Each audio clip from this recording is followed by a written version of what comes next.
Bele Kroşe kanalına hoş geldiniz arkadaşlar. Bu defa çok şık, çok kolay bir projeyle karşınızdayım. Çok kolay diyorum ama arkadaşlar inanın laf olsun diye söylemiyorum bunu.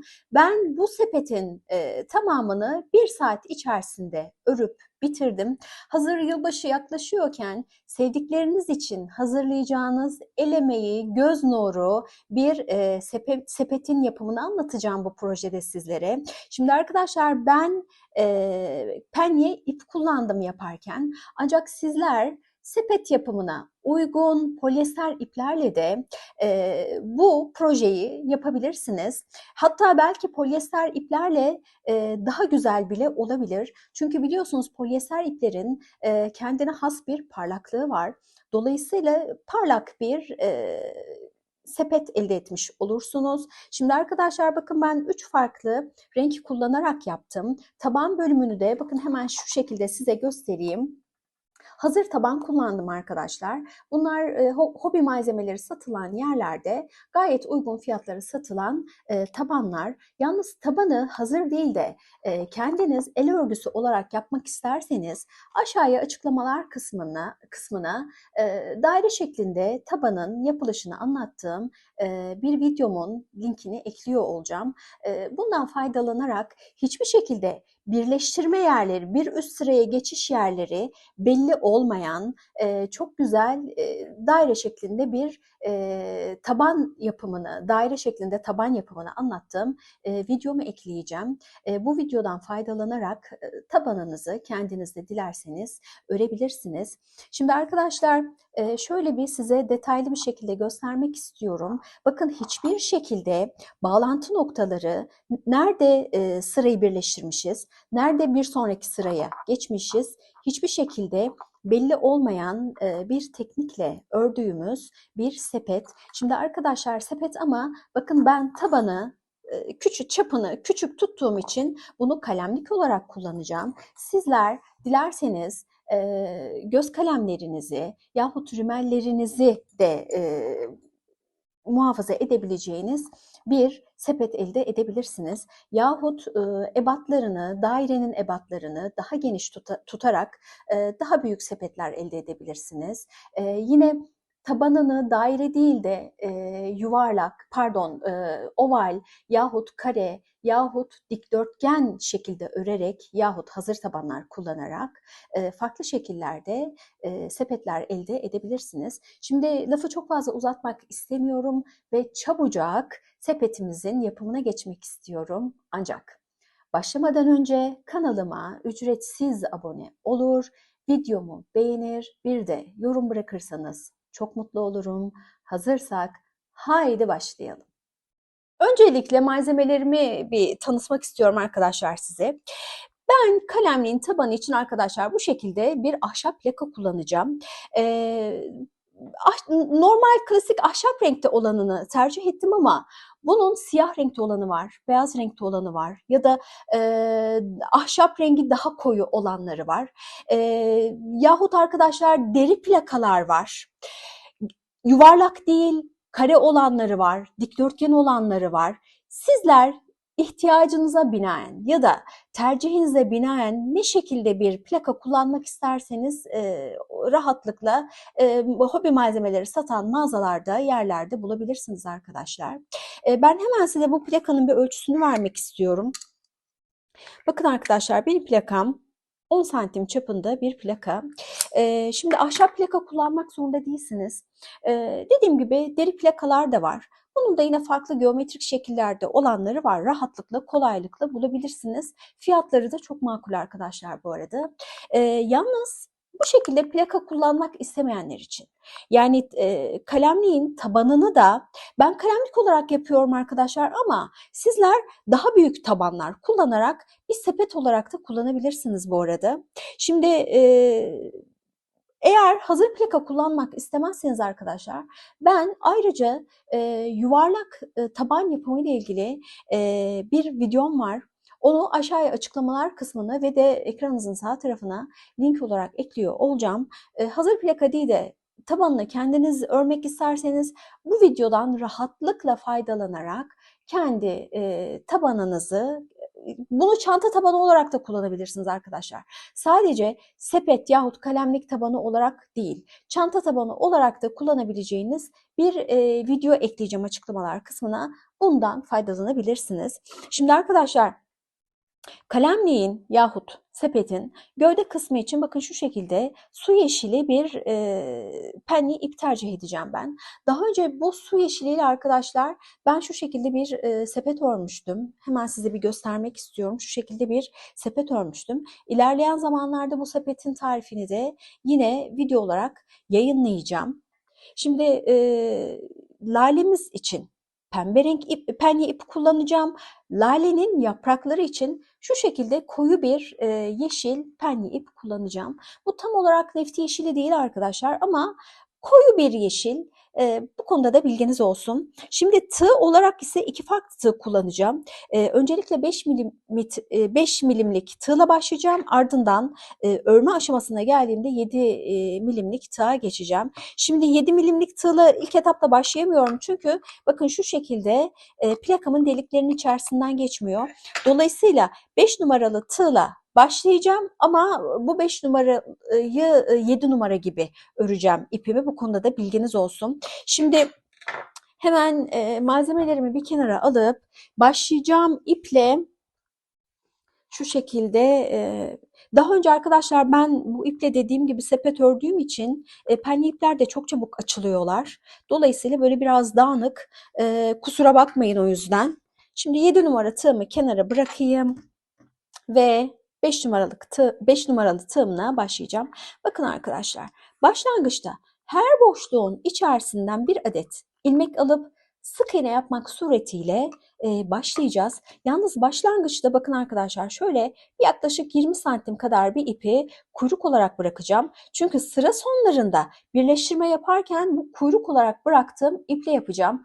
Böylelikle arkadaşlar herhangi bir birleştirme motifimizde, örneğimizde görünmeyecek. Bakın arkadaşlar hemen tığımı geçiriyorum. Bakın bir adet ilmek alıyorum. İpimiz de kalın biraz arkadaşlar. Dolayısıyla geçirirken böyle biraz bizi yorabilir ama önemli değil. Çünkü sonuç çok güzel olacak. Bakın şu şekilde bir adet ilmek alıyorum ve hemen bir adet sık iğne yapıyorum. Çok sıkı olmayan bir sık iğne yapıyorum. Hemen bir sonraki boşluğa giriyorum arkadaşlar. Bakın buradan da bir adet ip alıyorum.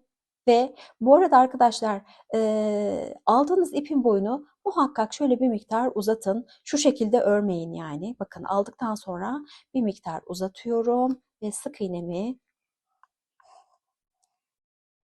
yapıyorum. Şu şekilde de yapabilirsiniz arkadaşlar. Bakın çünkü biraz 5 numara tığla ördüğümüz için biraz gevşek örmemiz gerekiyor. Bakın arkadaşlar şu şekilde ilmeğinizi aldıktan sonra, ipinizi aldıktan sonra 4 numara tığla bile alabilirmişiz arkadaşlar. Çünkü ilmek gerçekten, pardon delik gerçekten dar ve ipimiz kalın. Bakın şu şekilde ilmeğinizi aldıktan sonra dilerseniz hemen tığınızı değiştirip büyük tığınızla sık iğnenizi de yapabilirsiniz. Şimdi arkadaşlar sıra sonuna kadar her boşluğa bir adet sık iğnelerimizi yapıp geri gelelim. Şimdi bakın arkadaşlar sıra sonuna geldik. Hemen son boşluktayız. Bu boşluğun içerisine de girip bakın bir adet ilmeğimizi alıyoruz. Ardından bakın yumağımdaki ipi artık bırakıyorum. Ve hemen kuyruk olarak bırakmış olduğum ipimi alıyorum. Ve kapamayı bakın sık iğnemin kapamasını bu iple yapıyorum. Ve hemen ardından arkadaşlar bakın kapamayı yaptım. Ve bu ipi bakın şu şekilde çekerek çıkarıyorum.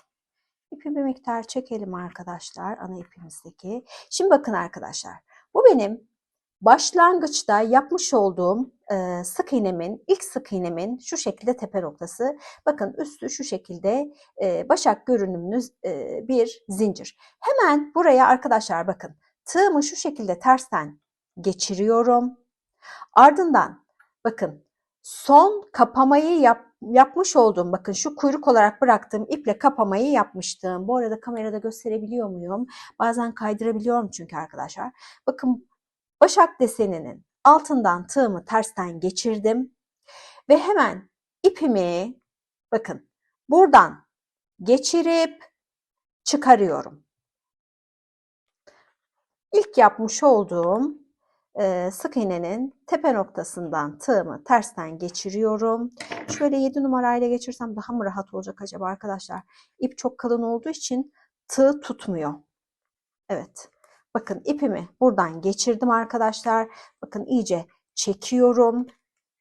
Bakın ipimin, bu kısa ipimin gelmiş olduğu başak şeklindeki şu zincirin, bu sefer arkadaşlar bakın tersten altından geçireceğim tığımı ama şu alttan da geçeceğim ki ipim burada sabitlensin. Bakın tekrar göstereyim arkadaşlar size. İpimin, şu kısa ipimin gelmiş olduğu bakın zincirin içerisinden tığımı şu şekilde alttaki ipten de geçmek suretiyle geçirip başak deseninin içerisinden, ortasından çıkıyorum.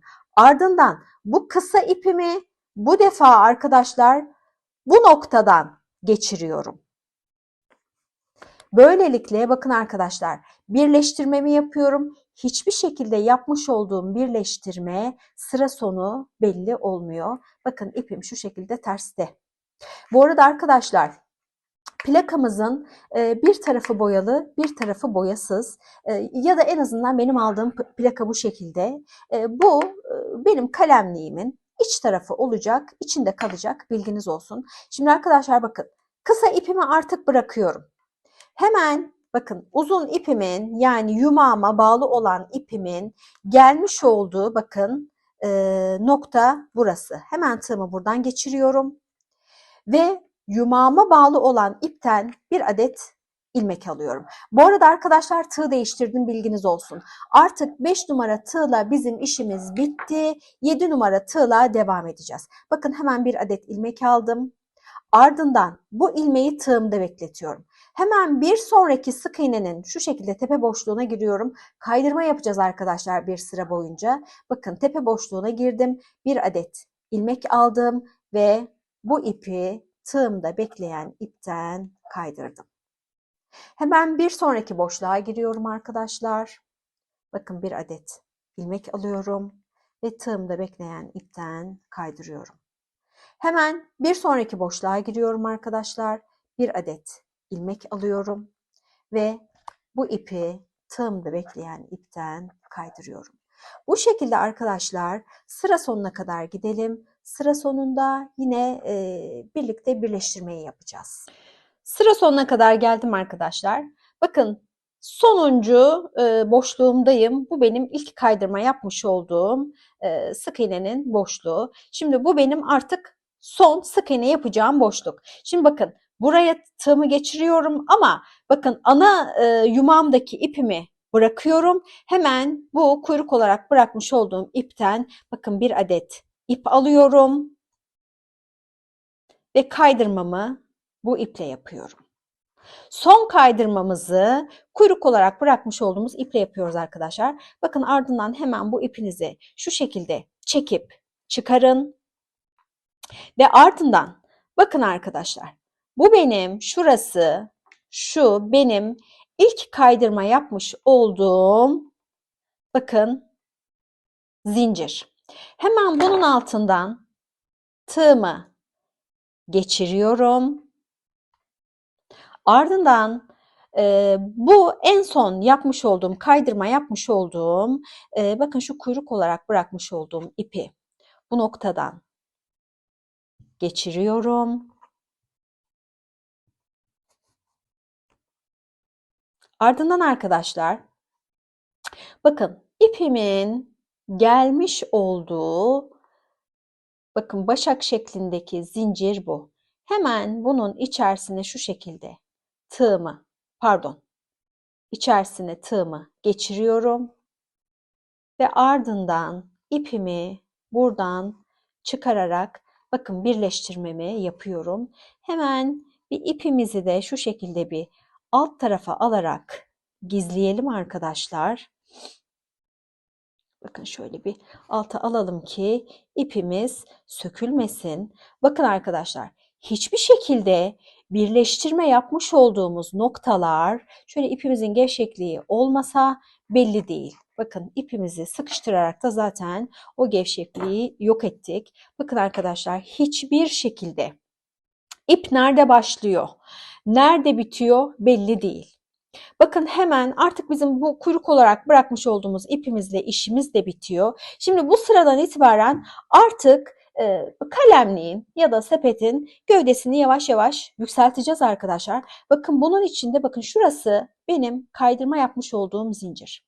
Bunu biraz hafif çevirdiğiniz zaman bakın şurada benim ayrıca şurada başak desenli zincirlerim var. Kaydırmanın hemen üstündeki.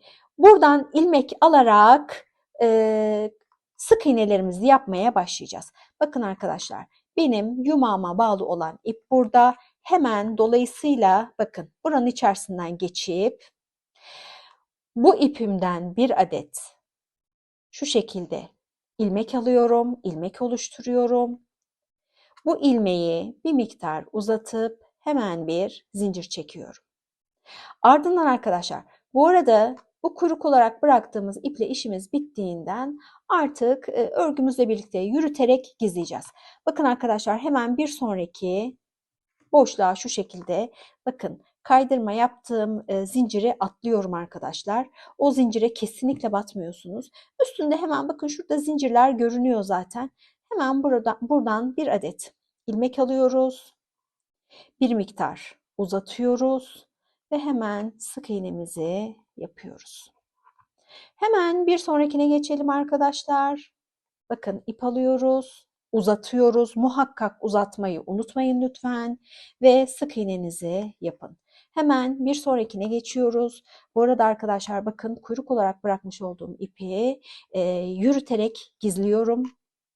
İşimiz bitti çünkü. Bakın hemen bir sonraki boşluğa giriyorum arkadaşlar. Bakın şöyle çekersem belki daha rahat görebilirsiniz. Bakın gireceğim noktalar şuralar arkadaşlar. Şu kaydırma yaptığım nokta hemen bu zincirin bitiminde bakın şöyle baktığınızda örgüyü elinize aldığınızda rahatlıkla görürsünüz arkadaşlar. Bakın zincir şeklinde zaten buralarda görünüyor. Bu noktalara girerek sık iğnelerimi sıra sonuna kadar yapacağım arkadaşlar. Sıra sonunda tekrar birleştirmeyi nasıl yapacağınızı göstermek için bir araya geleceğiz. Bakın arkadaşlar, sıra sonundayım. Hemen son sık iğneyi şu şekilde bakın birlikte yapalım. Bakın sıramızın son sık iğnesini yaptık. Şimdi birleştirme yapacağız. Yalnız bakın arkadaşlar, normal birleştirmelerden farklı bir birleştirme yapacağız. Şimdi ilmeğinizi bir miktar uzatın lütfen. Ardından bakın burası benim ilk yapmış olduğum sık iğne ve bunun tepe noktası burası. Tığımı buraya tersten geçiriyorum ve bu ilmeği bakın buradan çıkarıyorum. Bakın sıra sonlarında birleştirmeleri bu şekilde yapacağız arkadaşlar. Bakın şimdi bunu bekletiyorum. Şimdi normalde biz sık iğnelerin hep tepe noktalarına sık iğne yapardık. Yalnız ben başak görünümlü bir sepet yapacağım için bakın şu şekilde daha önce yapmış olduğum sepeti göstereyim size. Bakın şu şekilde iç içe geçmiş başak desenleri var. Yine aynı şekilde bir desen istediğim için sık iğnelerin şuradaki tepe noktalarına değil, bakın sık iğnelerin başak görünümleri var. Bakın şöyle V şeklinde. Bu V şekillerinin ortasına girip bakın tığımı buradan çıkarmak suretiyle sık iğnelerimi yapacağım. Bakın hemen birlikte yapalım. En son birleştirmemizi yaptığımız ilmek bu arkadaşlar. Bakın şu şekilde göstereyim size. Bu ilmeği tutuyorum. Şimdi hemen bunun altındaki bakın altındaki V şeklinin başak deseninin içerisine girip bakın tığımı buradan çıkarıyorum. Ardından bu noktadan bir adet ilmek alıyorum arkadaşlar. ve bu ilmeği uzatıyorum. Birleştirme yaparken ki ilmeğim bakın hala burada ve tığımı bu ilmeğin de içerisinden geçiriyorum. Bakın bu ilmeği bir miktar uzatın lütfen, bunu unutmayın. Ardından sık iğnenizi yapın. Bakın bir üst sıraya geçişimiz bu şekilde. Hemen bir sonraki, bakın boşluğa geçmiyorum. V şeklinin, şuradaki V şeklinin bakın içerisine geçiyorum. Tığımı çıkardığım zaman bakın arkadaşlar şuradaki iplerin, bakın şurada ipler var. Bu iplerin bakın şurada yine aynı şekilde V'ler var. Bu V'lerin yine ortasından çıkacak tığımız. Hemen buradan bir adet ip alıyorum. Almış olduğum ipi bir miktar uzatıp sık iğnemi yapıyorum. Hemen bir sonraki, bakın boşluğa değil, V deseninin içerisine giriyorum. Başak deseninin içerisine giriyorum. Buradan bir adet ilmek alıyorum. Almış olduğum ipi uzatıp ardından sık iğnemi yapıyorum. Hemen bir tane daha yapalım arkadaşlar. Bakın V şeklinin içerisine giriyorum. Hemen bir adet ilmek alıyorum. Almış olduğum ilmeği uzatıp ardından sık iğnemi yapıyorum. Bu şekilde sıra sonuna kadar gidelim arkadaşlar. Yeniden sıra sonunda birleştirmeyi göstereceğim size. İkinci sıramızın da sonuna geldik arkadaşlar. Bakın son sık iğne noktasındayım. Hemen bakın başak deseninin, şuradaki başak deseninin bakın göbeğinden giriyorum. Hemen buradan bir adet ilmek alıyorum ve almış olduğum ilmeği uzatıp ardından sık iğnemi yaparak son sık iğnemi de yapmış oluyorum. Şimdi arkadaşlar birleştirmeler artık hep aynı şekilde olacak. Bir önceki sırada yaptığımızı burada tekrarlayacağız. Şimdi ilmeğimizi bir miktar uzatıyoruz. Ardından bakın ilk yapmış olduğumuz sık iğnenin tepe noktası. Tığımızı buraya şu şekilde başak deseninin içerisine bakın tersten geçiriyoruz. Ardından bakın bu ilmeği buradan geçirerek birleştirmemizi yapıyoruz. Birleştirmeler her sıra sonunda arkadaşlar bu şekilde yapılacak. Bakın hiçbir şekilde birleştirmenin nerede yapıldığı, bir sonraki sıranın nerede başladığına dair bakın hiçbir şekilde bir belirti olmuyor. Şimdi bu ipimizi yine tutuyoruz arkadaşlar. Bakın hemen altındaki yine başak deseninin içerisinden tığımı bakın geçiriyorum.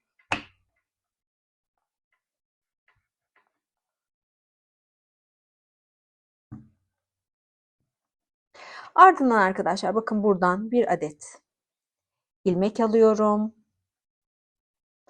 Almış olduğum bu ilmeği uzatıyorum. Hemen bu birleştirme yapmış olduğum bakın ilmek burada elimle tutuyorum. Hemen bunu da tığıma geçiriyorum arkadaşlar. Ardından her iki ilmeği de bakın şu şekilde tek seferde çekerek bir üst sıraya geçiyorum. Ardından arkadaşlar yine bir sonraki bakın başak deseninin içerisine giriyorum. Ve yine bir adet ilmek alıp sık iğnemi yapıyorum. Sonra arkadaşlar bir sonraki başak deseninin içerisine giriyorum. Bir adet ilmek alarak sık iğnemi yapıyorum. 5. sırayı tamamladım arkadaşlar. Bu miktar benim için yeterli. Bakın son sık iğnenin içerisine yine sık iğnemi yaptım ve birleştirmemi yapacağım. Hemen ipimi kesiyorum arkadaşlar ve bu iple işim bittiği için ipimi kenara bırakıyorum. Bakın arkadaşlar son sık iğneyi yaptıktan sonra ipinizi şu şekilde çekip çıkarın. Bakın ilk yapmış olduğunuz sık iğnenin şu şekilde tepe noktasındaki başak desenine alttan tığınızı tersten geçirin arkadaşlar. Hemen ipinizi buradan çekerek çıkarın. Ardından arkadaşlar bakın ipimizin gelmiş olduğu nokta bakın şuradaki başak deseni. Bu başak deseninin içerisine şu alttaki ipten de geçmek suretiyle tığınızı başak deseninin içerisinden çıkarın. Ardından bu defa ipinizi buradan geçirerek sıramızı birleştiriyoruz. Bakın arkadaşlar, hiçbir şekilde herhangi bir birleşme noktası belli değil. Şimdi daha sonradan ben bu ipi tabii bir miktar yürütüp ardından keseceğim. Şöyle hemen bir sökülmemesi, gevşememesi için şöyle bir miktar çekeyim arkadaşlar, yürüteyim. Daha sonra ben bunu gizleyeceğim. Şimdi arkadaşlar, yaprak bölümüne geçeceğiz. Bunun içinde bakın koyu yeşil ipime geçiyorum. Şimdi bunun için arkadaşlar herhangi bir noktadan başlayabilirsiniz. Bakın bitiş yaptığım nokta benim burası, hatta belli bile değil. Herhangi bir noktadan. Bu defa başak deseninin içerisinden değil. Bakın şu şekilde tepe noktanın herhangi birinden tığınızı geçirin arkadaşlar. Ardından bakın şu şekilde ipinizi çekerek bir ilmek oluşturun. Bakın kısa ipinizi de bırakın. Daha sonra bu ipimizi yürüterek gizleyeceğiz. Şimdi arkadaşlar bakın, biz yine bu başak desenlerinin göbeğine çalışacağız. Orta noktasından işlem yapacağız. Örgümüzü bu başak desenlerinin yine aynı şekilde ortasından geçerek yapacağız. Ancak bu defa en üstteki sıraya değil, bir alttaki sıraya batmak suretiyle yapacağız. Bakın arkadaşlar, ilmeğimi oluşturduğum nokta burası. Hemen bakın, yanındaki sıra bu. Bu sırayı atlıyorum. Bir yanındaki sıraya geçiyorum.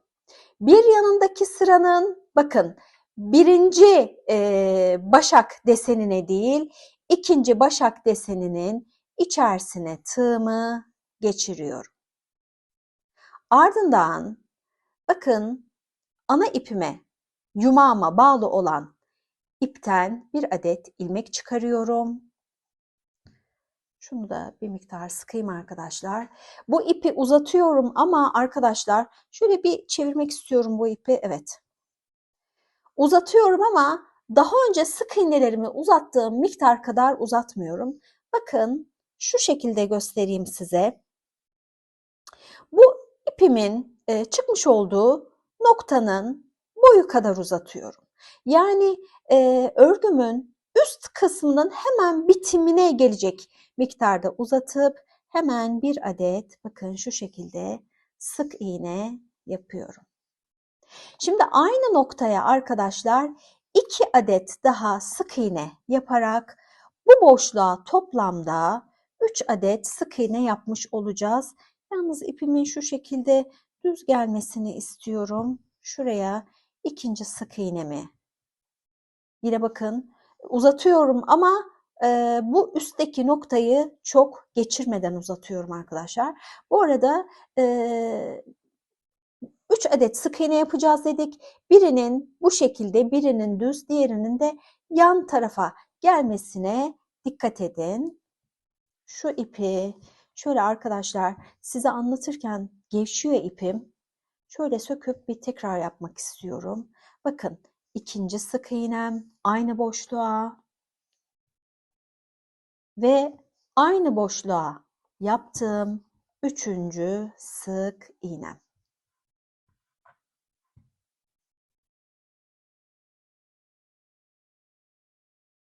Bakın arkadaşlar toplamda 3 adet sık iğne yaptık.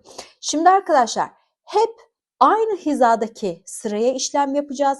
Yalnız bu defa 1-2 adet bakın başak desenini atlıyorum.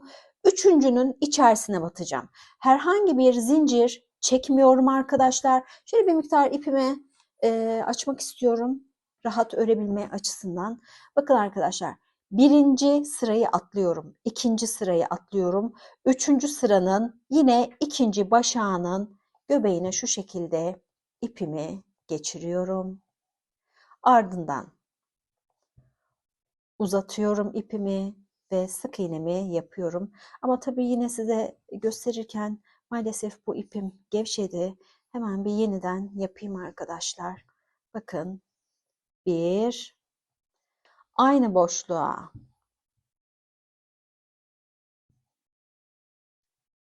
2, şöyle arada düzeltelim arkadaşlar ve aynı boşluğa 3. sık iğnem.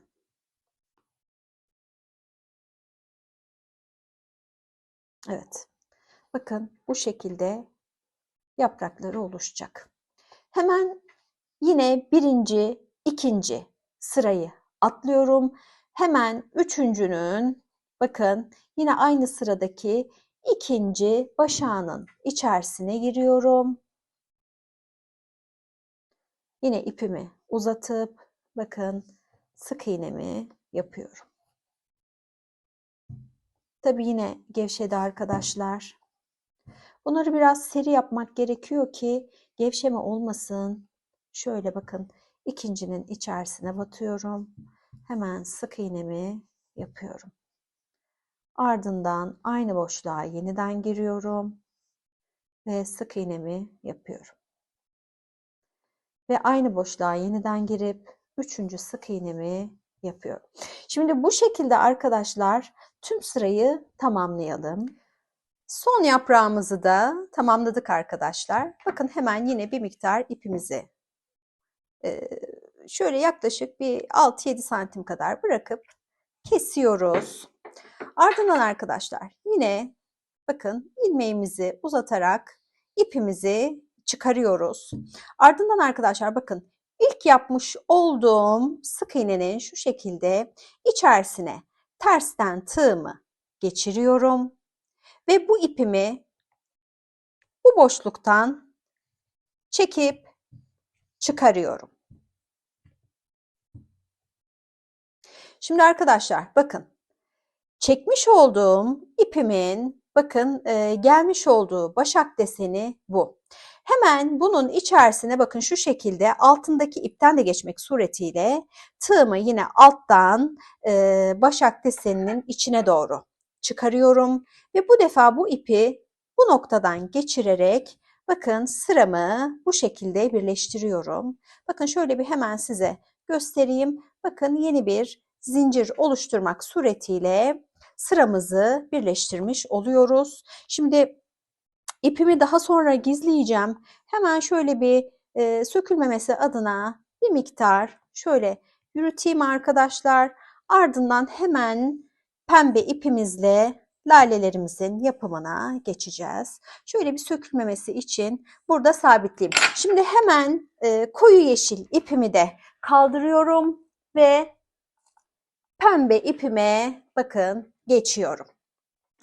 Şimdi arkadaşlar lalelerimizi yaparken bakın burada aynı boşluğa 3 defa batmak suretiyle bakın şu şekilde yapraklarımızı oluşturduk. Şimdi bu battığımız ilmeklerin içerisine gireceğiz ancak bakın burada 3 adet var. İkincisinin içerisine batıp bakın tığımı yine ikincinin bakın iki ayağının arasından çıkaracağım. Bakın bir sonrakini de göstereyim. Birinci ve ikinci, bakın şöyle ikinci benim yapmış olduğum sık iğne bu, yaprak bu. Bunun içerisine gireceğim. Bakın arkadaşlar bu boşluğa girdiğimiz zaman bakın 3 adet ip bu tarafta kalıyor. 3 adet ip bu tarafta kalıyor. Bakın tam ortasından giriyorum. Bakın ipimin çıkmış olduğu boşlukta çıktığı zaman bakın yine bakın iki ipin arasından çıkacak. Bu şekilde ipimizi çıkaracağız. Bakın geçirmişken hemen arkadaşlar mesela yapmaya başlayalım. Şöyle bir saniye arkadaşlar. İpimin ucunu bulabilirsem eğer. Evet.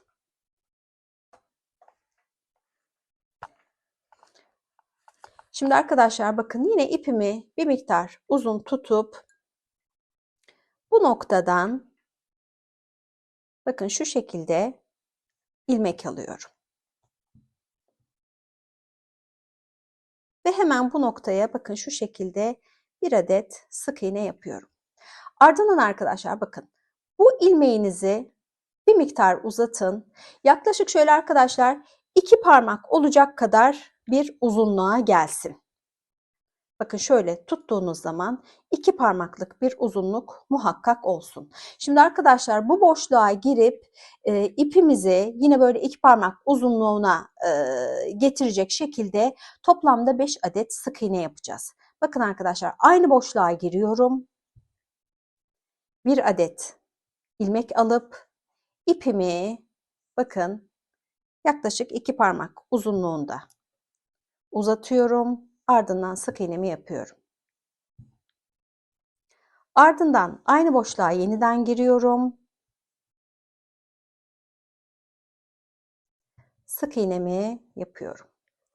İpimi bir miktar açacağım arkadaşlar. Şöyle. Evet. Şimdi aynı boşluğa 2 tane sık iğne yapmış oldum. Şimdi üçüncüyü yapıyorum arkadaşlar. Ne dedik? Toplamda 5 adet sık iğne yapacağız. Şurada neden bir şöyle bir düzelteyim arkadaşlar. Evet. Bakın aynı boşluğa yeniden giriyorum. Ve yine ipimi uzatıp bakın üçüncü sık iğnemi yapıyorum. Aynı boşluğa yeniden giriyorum. İpimi uzatıyorum. 4 ve aynı boşluğa son kez giriyorum arkadaşlar. İpimi iyice uzatıyorum ve 5. sık iğnemi yapıyorum. Bu aşamada arkadaşlar lütfen ilmeğinizi uzatın. Bakın en başta şu şekilde bakın başak desenli zincirim var. Şöyle 2 adet ipten oluşan. Bunun şu şekilde arkadaşlar altına giriyorum. İçinden geçiyorum. Ve ilmeğimi bakın bu noktadan çıkarıyorum. Bakın lale desenimiz, lale şeklimiz oluştu. Ardından arkadaşlar bu ipinizi lütfen gevşek tutmayın bu aşamada ki burası iyice 2 kanat birbirine yapışsın. Hemen ardından arkadaşlar bakın bir adet zincir çekiyorum ve bakın birleştirme yaptığım bakın boşluk var. Birleştirme yaptığımda şurada bir boşluk oluşuyor. Şimdi bu boşluğa giriyorum arkadaşlar ve bir adet buradan ilmek alıp bu ilmeği bakın bir miktar uzatıyorum ve yine sık iğne yapıyorum. Ardından bir adet zincir çekerek bu lalemi tamamlamış oluyorum. Hemen arkadaşlar bir sonraki yaprak deseninin yine bakın 3 adet sık iğne yapmıştık aynı noktaya. İkincisine batmak suretiyle bu arada tepe noktalarına batmıyoruz arkadaşlar. Yine bakın şu göbeklere batıyoruz. Bakın hemen göbeğe batıyorum. Ve göbeğe battığınız zaman arkadaşlar mutlaka bakın şu şekilde ikinci sık iğnenizin iki ipinin arasından tığınızın çıktığından lütfen emin olun. Bakın buradan hemen bir adet ilmek alıyorum ve bu ilmeği 2 parmak kadar uzatıyorum. Ardından sık iğnemi yapıyorum. Şimdi bu boşluğa da arkadaşlar toplamda yine 5 adet sık iğnemizi yapalım. Bakın ikinci sık iğnemiz,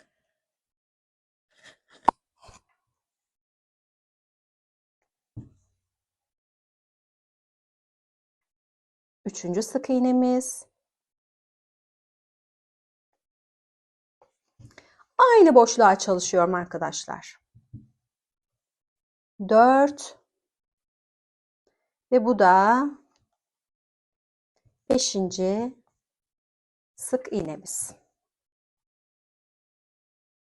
Ne yapıyorduk arkadaşlar? İlmeğimizi bir miktar uzatıyorduk. Ardından bakın ilk yapmış olduğum sık iğnenin şurada hemen önünde bir zincir var. Bakın arkadaşlar şurada. Bu zincirin içerisine bakın tığımı geçiriyorum ve bu ilmeği bu noktadan çıkarıyorum.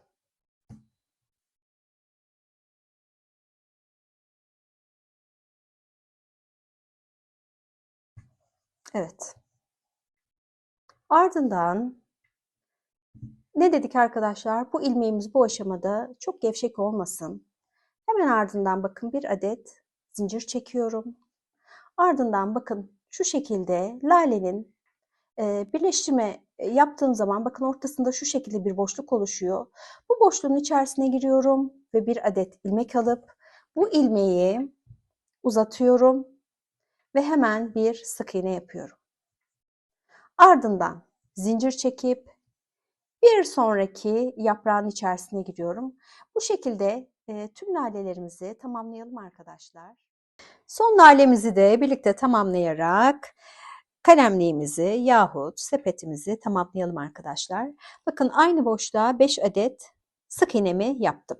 Şimdi arkadaşlar bakın yeniden göstermek istiyorum. İlk yapmış olduğum bakın sık iğnem bu. Hemen bunun yanındaki bakın şöyle kenarından da ip gelen boşluğa şu şekilde giriyorum. Ardından ilmeğimi buradan çıkarıyorum arkadaşlar. Şöyle iyice yaklaştırıp ipimi bir miktar sıkıp hemen sık iğnemi yapıyorum. Bir adet zincirimi çekiyorum.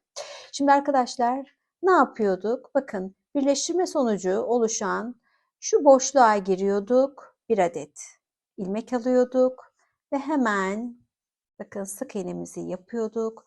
Ardından da bir adet zincir çekip hep bir sonraki lalemize geçiyorduk. Şimdi artık ipimizi kesiyoruz arkadaşlar. Şöyle bir miktar yine bırakıp ipinizi kesin ve bakın ipimizi şu şekilde çıkarıyoruz. Ve şimdi bir sonraki lale ile sıramızı birleştireceğiz arkadaşlar. Şimdi bakın arkadaşlar. Lalelerimizi yaparken bakın birleşme noktaları bakın şu tepede 2 adet zincir var.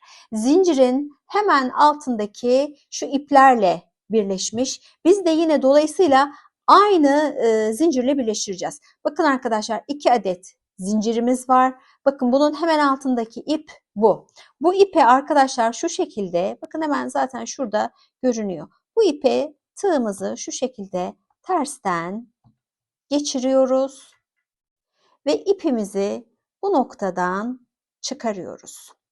Ardından bakın arkadaşlar yine ipimizin gelmiş olduğu zincirin başak deseninin arasından tığımızı geçireceğiz. Tersten geçirip başağın içerisinden çıkacağız. Ardından ipimizi bu defa da bu noktadan geçirerek yeni bir zincir oluşturacağız. Bakın arkadaşlar bu şekilde. Hemen ipimizi de bir miktar sökülmemesi için hemen bir gizleyelim. Ben sonra gizlemeye devam edeceğim. Ama en azından bir sökülme yapmaması için ya da ipimin gevşememesi için şöyle bir miktar gizlemek istiyorum. Bakın arkadaşlar kalemliğimizin yahut sepetimizin son hali bu şekilde. Şöyle hemen bir tığlarımı da içerisine koymak istiyorum. Bakın. Yeniden bir göstereyim arkadaşlar. Bakın hiçbir şekilde bağlantı yerleri, birleştirme yerleri belli değil arkadaşlar.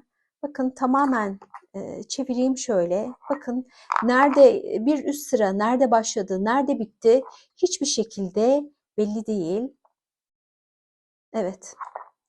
Umarım faydalı bir video olmuştur. Yapacak olanlara şimdiden kolaylıklar diliyorum. Videomu beğenip kanalıma abone olmayı lütfen unutmayın. Herhangi bir sorunuz varsa şayet yorumlar kısmından sorabilirsiniz. Memnuniyetle cevaplarım.